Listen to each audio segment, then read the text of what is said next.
The Insula nobody can explain shorts, 875 words. In 2007, a lifelong smoker known in the medical record only as Patient R had a stroke that destroyed a walnut-sized fold of tissue called the insula, and within hours, 30 years of nicotine addiction simply vanished. No cravings, no relapse, no withdrawal.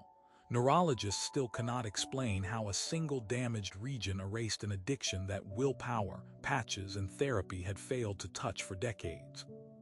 The insula hides deep inside the brain, tucked behind the temporal lobe, folded so far into the lateral sulcus that surgeons sometimes call it the island.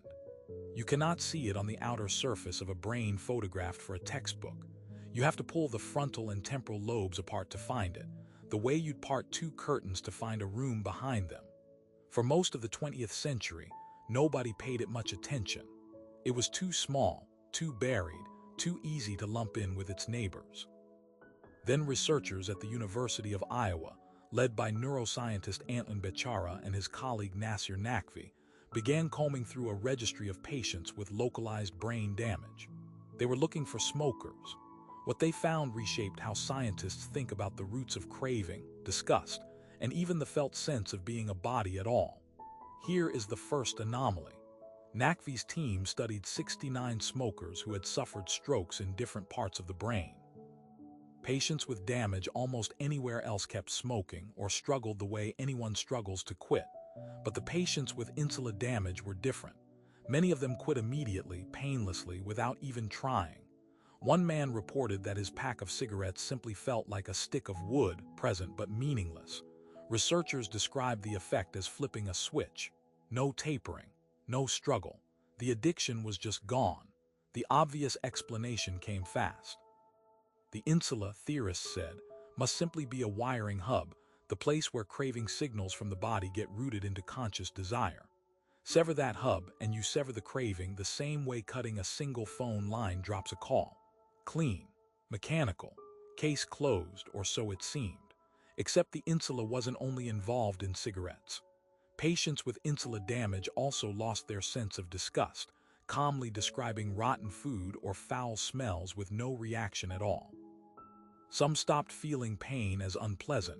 They could locate an injury precisely, name it, describe it, yet feel no urge to protect themselves from it, a condition doctors call pain asymbolia. Others lost the ability to sense their own heartbeat, a skill most people perform unconsciously every second of their lives. A wiring hub for nicotine cravings does not explain any of that. Neuroscientist Bud Craig went further, proposing the insula wasn't a hub for one feeling. It was the seat of all feeling, the place where every internal signal from your body becomes the conscious sense of being you. And that is where the real mystery begins. In the early 2010s, researchers studying a rare case reported a woman who had lost nearly the entire insula on both sides of her brain, destroyed by viral encephalitis, not a sliver of damage like Patient R, but close to total loss of the very tissue theorized to generate feeling itself. If Craig's theory held, she should have lost her felt sense of hunger, fear, heartbeat, and self. She should have become, in some clinical sense, a person without an inner life. She didn't. She stayed awake. She stayed herself. She reported fear in frightening situations, described emotions accurately, still recognized the beat of her own pulse under a fingertip. The seat of feeling was almost entirely gone, and the feeling stayed. Researchers scrambled for an explanation, and each one collapsed under its own weight. Some proposed that other regions, the anterior cingulate cortex, the somatosensory strip, had quietly taken over the insula's job, absorbing its function once the original tissue was gone. But brain scans showed no sign of that kind of large-scale rewiring, and certainly not fast enough to explain patients like Patient R, whose addiction vanished within days, not years, with no window for the brain to reorganize itself. Others argued the insula was never one seat of self to begin with.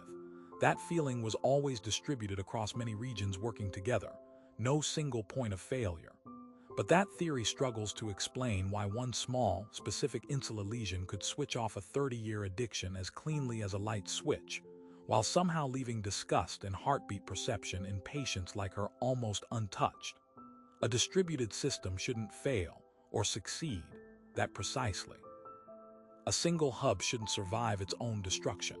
So the region tied to craving, to disgust, to the felt beat of your own heart, can be nearly erased from a human brain, and the person who owns that brain keeps craving, keeps recoiling from rot, keeps feeling their own pulse under their skin. Nobody in neuroscience has reconciled the two cases.